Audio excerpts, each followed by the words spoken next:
दोस्तों नमस्कार, स्वागत है आप सभी का एक बार फिर से आपके ही अपने YouTube चैनल पर।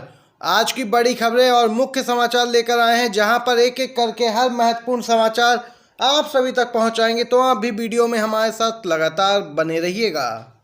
वहीं दोस्तों, अगर आप लोग भी मानते हैं कि 2024 का चुनाव इंडिया गठबंधन जीतेगा, वो भी भारी बहुमत से, तो वीडियो को जरूर लाइक कीजिएगा और कमेंट बॉक्स में कमेंट करके जरूर लिखिएगा वी सपोर्ट इंडिया गठबंधन। पहली बड़ी खबर निकल के आ रही है। संजय सिंह को लेकर बिग ब्रेकिंग अपडेट आ रही है। संजय सिंह की रिमांड 13 अक्टूबर तक बढ़ी है। कोर्ट ने उनको यहां पर 3 दिन की और ईडी रिमांड पर भेजा है दोस्तों। वहीं कोर्ट में संजय सिंह ने बड़ा खुलासा किया है कि उनकी जान को खतरा है, उनका एनकाउंटर हो सकता है। वहीं दोस्तों, जब यहां पर दिल्ली के आबकारी नीति घोटाले मामले में बीते दिन यहां पर सुनवाई हुई, तो कोर्ट ने संजय सिंह की रिमांड को 13 अक्टूबर तक के लिए बढ़ा दिया।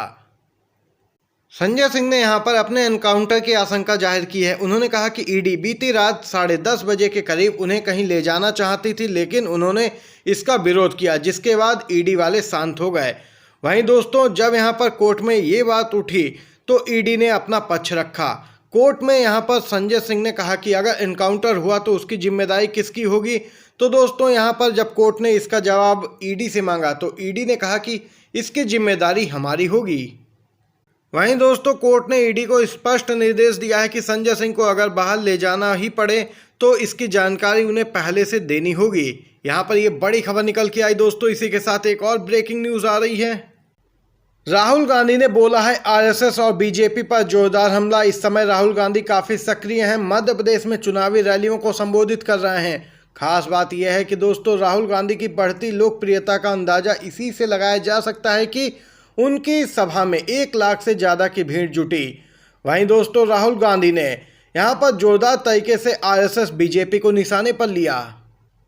दोस्तों, कांग्रेस नेता राहुल गांधी ने एक बार फिर बीजेपी और आरएसएस को निशाने पर लेते हुए कहा कि विपक्षी गुट इंडिया आरएसएस को भारतीय संस्थानों पर कब्जा नहीं करने देगा और लोकतंत्र की हत्या को बर्दाश्त नहीं करेगा। उन्होंने कहा कि अभी भी बहुत सारे लोग हैं जो हमारे लोकतांत्रिक ढांचे पर हमले के खिलाफ लड़ाई लड़ रहे हैं। लड़ाई खत्म नहीं हुई है और उन्होंने कहा कि मुझे लगता है कि हम लड़ाई जीतेंगे। उन्होंने कहा कि हर एक व्यक्ति का विचार है कि हम आरएसएस को हमारे संस्थागत ढांचे पर कब्जा नहीं करने देंगे। राहुल गांधी यहीं नहीं रुके। राहुल गांधी ने कहा कि हमारे गठबंधन इंडिया में हर एक व्यक्ति, चाहे वह किसी भी पार्टी का हो, इस बात पर सहमत है कि हम भारतीय लोकतंत्र की हत्या को बर्दाश्त नहीं करेंगे और बीजेपी आरएसएस को जरूर ही सबक सिखाएंगे। ये बड़ी बात कही है राहुल गांधी ने और कहा कि इंडिया गठबंधन दिन पर दिन मजबूत होता जा रहा है। सुप्रीम कोर्ट करने वाला है एक बेहद ही अहम मामले पर सुनवाई। 5 राज्यों में विधानसभा चुनाव की तारीखों का ऐलान हो चुका है, तो दूसरी तरफ सुप्रीम कोर्ट अब 31 अक्टूबर को एक बहुत ही बड़े मामले पर सुनवाई करने वाला है। 31 अक्टूबर 2023 को चुनावी बॉन्ड योजना को चुनौती देने वाली याचिकाओं पर सुप्रीम कोर्ट करेगा सुनवाई। सीजेआई डीवाई चंद्रचूड़, न्यायमूर्ति जेबी पारदीवाला और जस्टिस मनोज मिश्रा की पीठ इस मुद्दे की सुनवाई करने वाली है।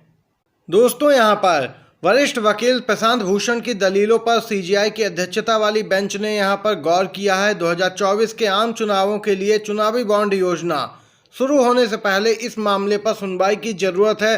प्रशांत भूषण ने तमाम आरोप लगाए हैं। दोस्तों, यहां पर सीधे तौर पर कहा गया है कि इसके जरिए यहां पर गुमनामी फंड को पार्टी फंड में मिलाया जाता है। प्रशांत भूषण ने कहा कि चुनावी बॉन्ड के माध्यम से गुमनामी फंडिंग से भ्रष्टाचार बढ़ता है और भ्रष्टाचार मुक्त राष्ट्र पाने के नागरिकों के अधिकार का उल्लंघन होता है। उन्होंने कहा कि इस पूरे मामले पर सुप्रीम कोर्ट को जल्द से जल्द आदेश पारित करना चाहिए, जिस पर पीठ ने कहा कि इसके लिए यहां पर चुनाव आयोग और केंद्र सरकार को नोटिस जारी कर रहे हैं और अगली सुनवाई 31 अक्टूबर को होगी। ये बड़ी खबर निकल के आई दोस्तों। इसी के साथ एक और बड़ी खबर की तरफ चलते हैं। दोस्तों, बंगाल बीजेपी अध्यक्ष का बड़ा बयान निकल के आया है। ऑडियो लीक हो गया। जी हां दोस्तों, बंगाल बीजेपी अध्यक्ष सुकांत मजूमदार का सनसनीखेज दावा। बोले एक फोन पर रुकवा देता सीबीआई का छापा।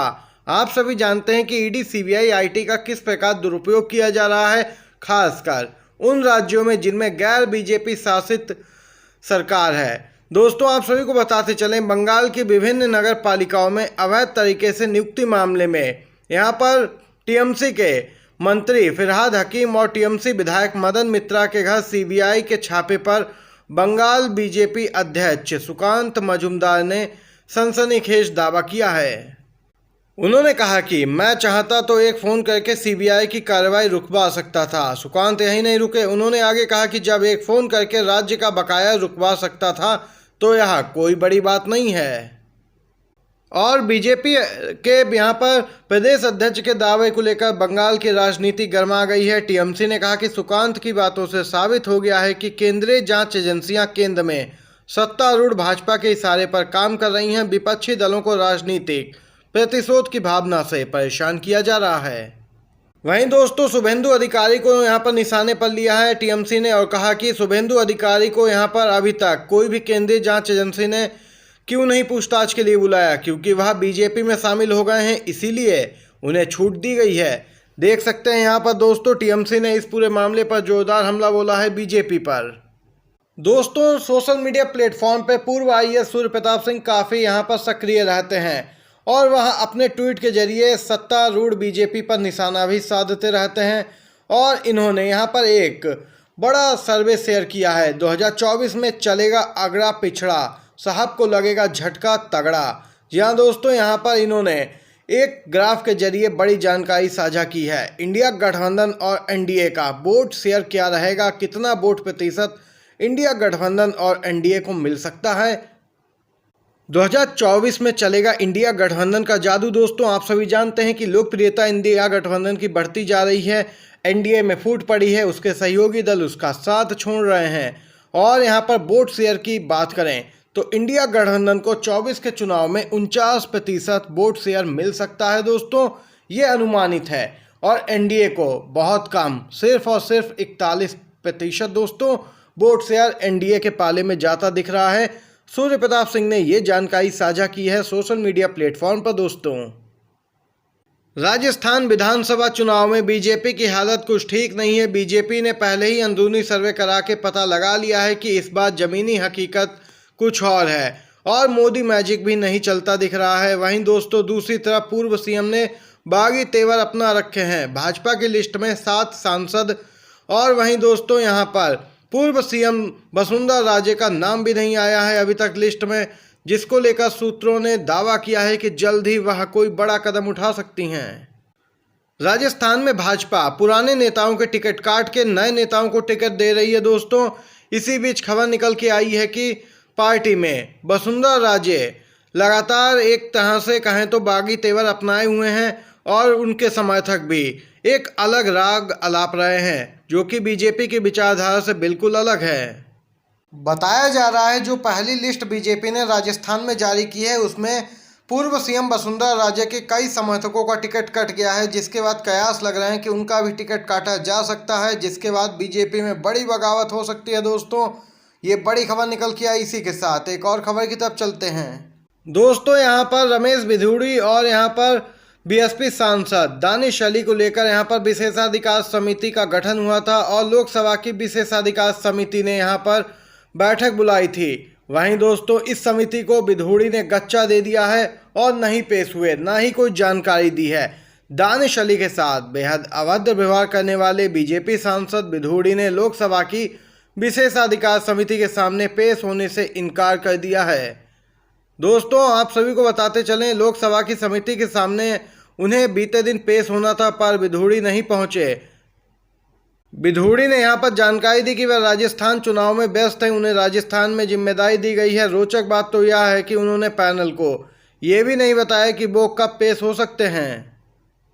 देख सकते हैं बीजेपी सत्ता में होने का कैसा दुरुपयोग कर रही है। बीजेपी के सांसद अब यहाँ पर विशेषाधिकार समिति तक को गच्चा देने से नहीं हिचकिचा रहे हैं। दोस्तों ये आज की बड़ी खबरें थीं और मुख्य समाचार थे जो वीडियो के माध्यम से आप सभी तक पहुंचाए हैं। अगर आप चैनल पर नए हैं तो चैनल को सब्सक्राइब करके घंटी के आइकन को जरूर दबाइएगा, जिससे कि लेटेस्ट न्यूज़ आप सभी तक सबसे पहले पहुंचे। वीडियो देखने के लिए आप सभी का बहुत बहुत धन्यवाद। जय हिंद।